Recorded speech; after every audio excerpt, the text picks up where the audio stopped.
Subscribe कीजिए B news channel को और सबसे पहले ताज़ा खबर जानने के लिए इस बेल आइकन को भी दबाएं। नमस्कार, मैं हूं ब्रजेश कुमार सिंह और आप देख रहे हैं बी न्यूज़। आज हम आपको बताने वाले हैं कि मशरूम की खेती कैसे की जाती है। साथ ही ये भी बताएंगे कि मशरूम की खेती से देवरिया जनपद में कितने लोग अपने घरों का पालन पोषण चला रहे हैं। देवरिया जनपद में धीरे धीरे मशरूम की खेती के प्रति लोगों का रुझान बढ़ता जा रहा है। अब किसान गेहूं धान के अलावा मशरूम की खेती कर आत्मनिर्भर बन रहे हैं। वहीं देवरिया के सोनारी गांव के किसान स्वतंत्र देव सिंह ने अपने परिवार का पालन मशरूम की खेती करके ही करते हैं। इसके अलावा उन्होंने कोरोना महामारी से काम छोड़कर अपने गांव पहुंचे प्रवासियों को भी इसकी खेती कराई है, जिससे प्रवासी लोगों को आर्थिक स्थिति में सुधार आए। इस समय मशरूम की बुआई का सीजन शुरू हो गया है। ऐसे में कृषि विभाग के अधिकारी गांव में पहुंचकर जिनको मशरूम की खेती को बढ़ावा देने में काफ़ी योगदान है, उन्होंने अपने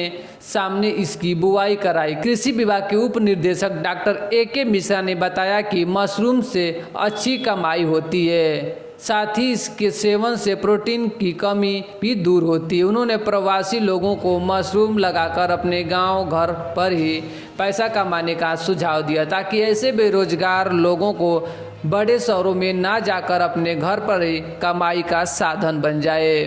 बहुत ही अच्छा स्रोत है और विशेष रूप से हमारे समाज में जो प्रोटीन की कमी है महिलाओं के लिए, उनके लिए मशरूम एक रामबाण औषध के रूप में है और इसकी खेती बहुत ही आसान है। कोई भी व्यक्ति अपने घर में एक छोटे से कमरे के अंदर में मशरूम की खेती प्रारंभ कर सकता है। आपने अभी देखा ही होगा कि 1-2 किलो के बंडल भूसे में हम बना करके स्पान डाल करके, और ये 3 प्रकार के मशरूम इस समय बेसिकली होते हैं। एक ऑयस्टर मशरूम बोलते हैं, दूसरा मिल्की मशरूम होता है और तीसरा बटर मशरूम है।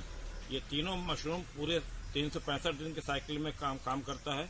ऑयस्टर और मिल्की मशरूम फरवरी से लेकर के आप सितंबर तक पैदा कर सकते हैं और सितंबर से लेकर फरवरी तक उधर बटर मशरूम पैदा कर सकते हैं।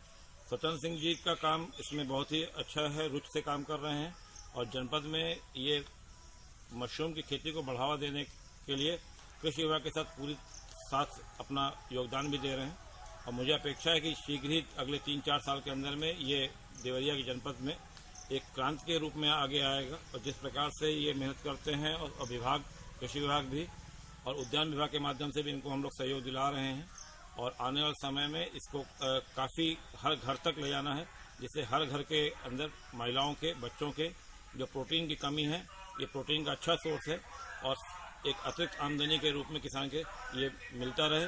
और मैं समझता हूँ कि ये बहुत ही रुचिकर काम है और इसको हम सबको मिलकर आगे। यह था देवरिया से संदीप मणि त्रिपाठी की रिपोर्ट। और भी खबर देखने के लिए इस बी न्यूज़ चैनल को सब्सक्राइब करिए।